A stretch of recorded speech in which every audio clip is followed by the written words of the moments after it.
ಮುಖ್ಯಮಂತ್ರಿಗಳ ಮನೆ ಹತ್ರ ಇನ್ನೂ ಡೆವಲಪ್ಮೆಂಟ್ಸ್ ಆಗೋಗಿದೆ. ಬಂತು ನೋಡಿ ಬ್ರೇಕಿಂಗ್ ನ್ಯೂಸ್. ಸಿಎಂ BS ಯಡಿಯೂರಪ್ಪನವರ ಮನೆಗೆ ಇದೀಗ ಡಾಕ್ಟರ್ ಸುಧಾಕರ್ ಅವರು ಕೂಡ ಬಂದಿದ್ದಾರೆ. ವೈದ್ಯಕೀಯ ಶಿಕ್ಷಣ ಖಾತೆ ಜೊತೆ ಆರೋಗ್ಯ ಇಲಾಖೆ ಅವ್ರಿಗೆ ಸಿಕ್ತು. ಇಬ್ಬರನ್ನು ಒಟ್ಟಿಗೆ ಕೂರಿಸ್ಕೊಂಡು ಮಾತಾಡ್ತಾರೆ BS ಯಡಿಯೂರಪ್ಪನವರು. ಮುನಿಸ್ಕೊಂಡಿದ್ದಾರೆ ಶ್ರೀರಾಮುಲು. ಸಮಾಧಾನಕ್ಕೆ ಸುಧಾಕರ್ ಅವರು ಕೂಡ ಪ್ರಯತ್ನ ಪಡ್ತಿದ್ದಾರೆ. ಈ ಕ್ಷಣ ನೋಡ್ತಾ ಇದ್ದೀರಾ ಮಹತ್ತರ ಬ್ರೇಕಿಂಗ್ ನ್ಯೂಸ್.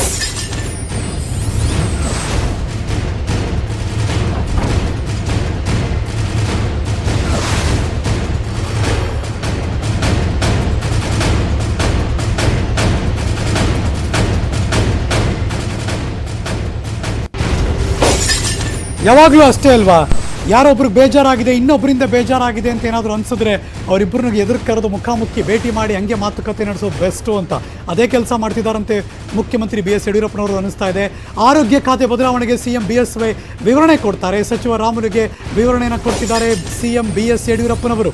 ಸಚಿವ ಡಾಕ್ಟರ್ ಸುಧಾಕರ್ ಅವರ ಸಮ್ಮುಖದಲ್ಲೇ ಈ ಮಾಹಿತಿ ನಡೀತಾ ಇದೆ.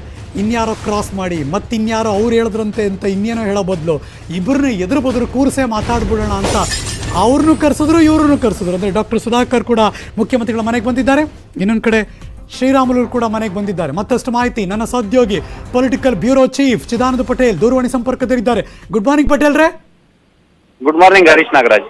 ಶ್ರೀರಾಮುಲು ಅವರು ಬೇಜಾರಾಗಿದೆ, ಅವ್ರು ಮನೆಗೆ ಬಂದ್ರು ಮಾತಾಡಿದ್ರು ಕರೆಕ್ಟು, ಆದ್ರೆ ಅಂದ್ಕೊಳ್ಳದೆ ಇರೋ ಹಾಗೆ ಡಾಕ್ಟರ್ ಸುಧಾಕರ್ ಅವರು ಬಂದಿದ್ದಾರೆ. ಏನ್ ನಡೀತಿದೆ ಹಾಗಿದ್ರೆ?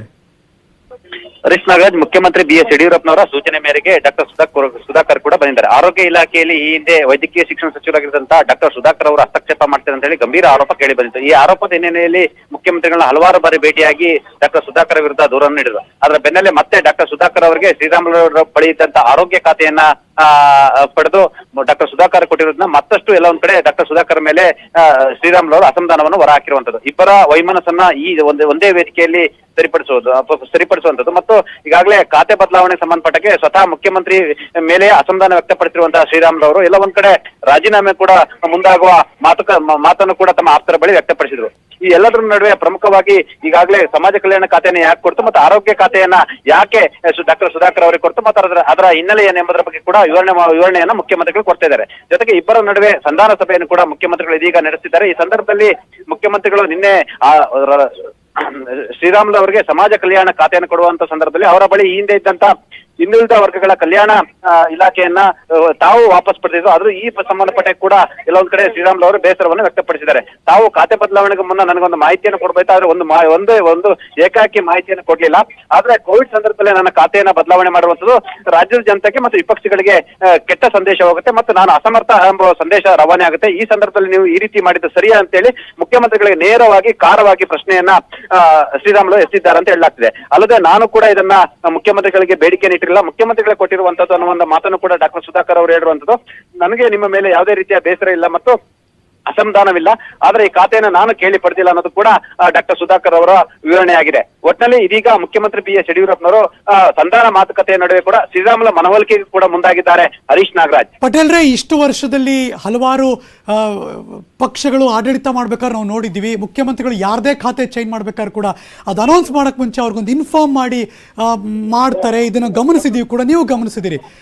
I just want to ask you Patel ರೇ, ನಿಮ್ಮ ಅಬ್ಸರ್ವೇಷನ್ ಪ್ರಕಾರ ಮುಖ್ಯಮಂತ್ರಿಗಳು ಇವಾಗ ಮಾತಾಡೋದನ್ನ ಯಾಕೆ ಇದಕ್ಕೆ ಮುಂಚೆನೆ ಮಾತಾಡಿ ಆಮೇಲೆ ಯಾಕೆ ಅನೌನ್ಸ್ ಮಾಡಬಾರ್ದಾಗಿತ್ತು? ಏನಿತ್ತು ನಡೆ ಸರ್ಕಾರದ್ದು? ಹರೀಶ್ ನಾಗರಾಜ್, ಆರಂಭದಲ್ಲಿ B ಶ್ರೀರಾಮುಲು ಅವರು ಮುಖ್ಯಮಂತ್ರಿ ಪರವಾಗಿದ್ರು ಮತ್ತು ಮುಖ್ಯಮಂತ್ರಿ ಎಲ್ಲ ಧೋರಣೆಗೂ ಕೂಡ ಪರೋಕ್ಷವಾಗಿ ಬೆಂಬಲವನ್ನ ಕೊಡ್ತಾ ಇದ್ರು.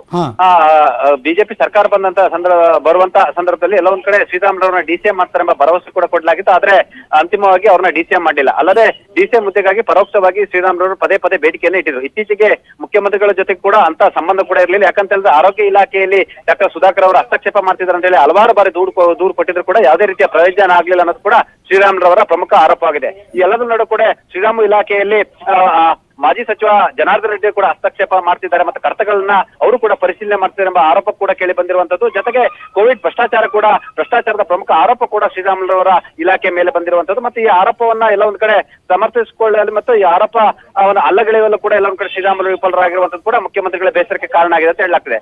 ಈಗಾಗಲೇ ಮುಖ್ಯಮಂತ್ರಿಗಳ ವಿರುದ್ಧ ಹಲವಾರು ದೂರುಗಳು ಹೈಕಮಾಂಡ್ಗೆ ಹೋಗಿರೋ ಬೆನ್ನಲ್ಲೇ ಈಗ ಆರೋಗ್ಯ ಇಲಾಖೆಯ ವಿರುದ್ಧ ಕೂಡ ದೂರು ಹೋಗಿರುವಂತದ್ದು. ಈ ಎಲ್ಲದರ ನಡುವೆ ಕೂಡ ಈ ಹಿಂದೆ ಕೂಡ ಆರಂಭದಲ್ಲಿ ಸಮಾಜ ಕಲ್ಯಾಣ ಇಲಾಖೆಯನ್ನ ಶ್ರೀರಾಮುಲು ಅವರು ಬೇಡಿಕೆ ಇಟ್ಟಿದ್ರು. ಆದ್ರೆ ಆ ಸಂದರ್ಭದಲ್ಲಿ ಸಮಾಜ ಕಲ್ಯಾಣ ಇಲಾಖೆಯನ್ನ ಗೋವಿಂದ ಕಾರಜೋಳರಿಗೆ ನೀಡಿದ್ರು. ನಂತರ ಶ್ರೀರಾಮುಲು ಅವರಿಗೆ ಆರೋಗ್ಯ ಖಾತೆಯನ್ನು ಕೊಟ್ಟರು.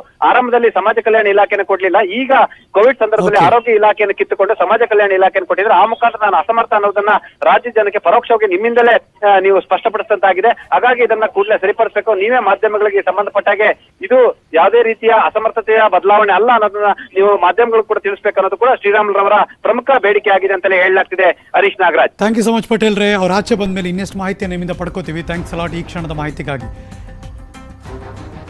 ಎಲ್ಲ ಅಪ್ಡೇಟ್ಸ್ಗಳನ್ನ ನಾವಂತೂ ನಿರಂತರವಾಗಿ ನಮ್ಮ ವೆಬ್ಸೈಟಲ್ಲಿ ಮಾಡ್ತಾನೆ ಇರ್ತೀವಿ. news18kannada.com ಕ್ಲಿಕ್ ಮಾಡಿ ಮಾಹಿತಿಗಳನ್ನು, ವಿಜುವಲ್ಸ್ ಮತ್ತು ಇನ್ಫಾರ್ಮೇಷನ್, ಫೋಟೋಸ್ ಎಲ್ಲವನ್ನು ಕೂಡ ನೀವು ಫಾಲೋ ಮಾಡ್ಬೋದು. ಅಲ್ಲಿನ ಮಾಹಿತಿಯನ್ನು ನೀವು ಪಡ್ಕೊಳ್ಬೋದು. ನ್ಯೂಸ್ ಮುಂದುವರಿಯುತ್ತೆ. ಮಗದೊಂದು